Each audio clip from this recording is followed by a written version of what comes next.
જય શ્રી કૃષ્ણ મિત્રો, આજે આપણે બનાવશું અળવીના પાનના પતરવેલિયા.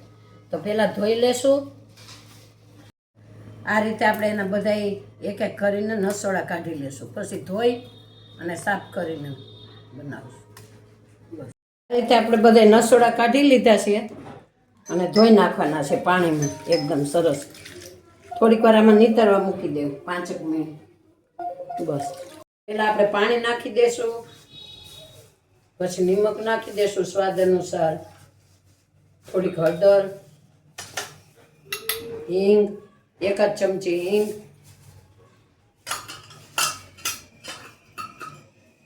લાલ મરચું પાવડર,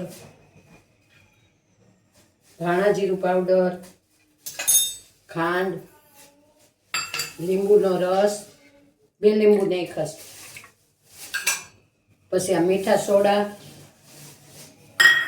અને આદુ, મરચાં અને લસણની પેસ્ટ,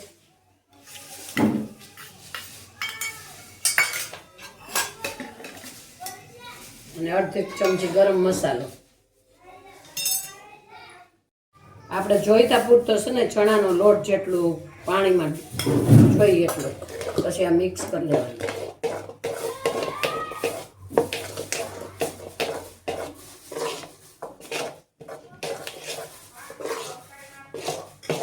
પાણી ઘટે તો નાખવાનું.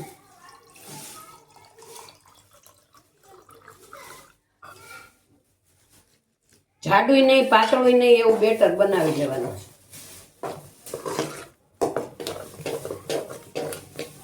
પાન ધોઈ અને કોરા કરી લીધા છે. હવે એમાં આપણે બેટર લગાડશું.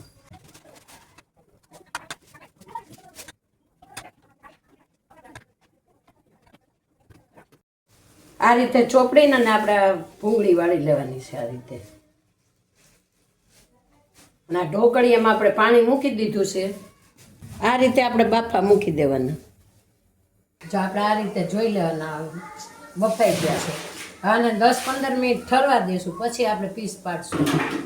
આ રીતે આપણે ગોળ કટિંગ કરી લેશું. ઠરી ગયા છે. હવે પછી વઘાર કરશું. હવે આપણે વઘાર કરશું. આ આંબલીનું પાણી છે, એમાં થોડુંક આપણે ગોળ નાખી દઈશું. આંબલીના પાણીમાં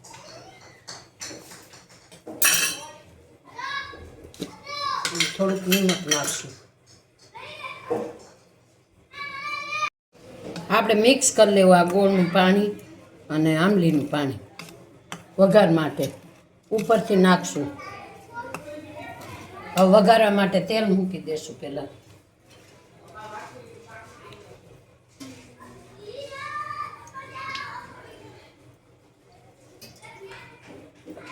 4 પાવડા તેલ લઈ લીધું છે. વઘારવામાં રાઈ નાખશું.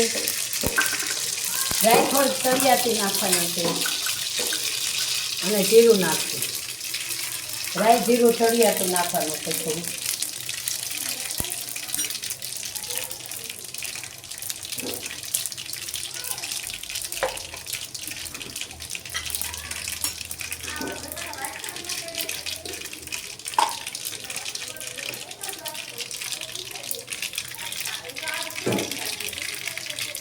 હવે હિંગ નાખી દે. નાખી દે પતરવેલિયા.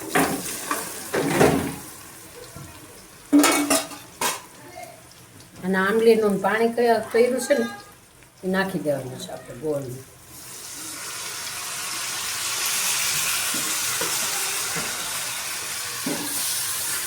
બસ તૈયાર છે આપણા પતરવેલિયા. છે આપણા પતરવેલિયા. દહીં સાથે ખાઈ શકાય, ચા સાથે ખાઈ શકાય.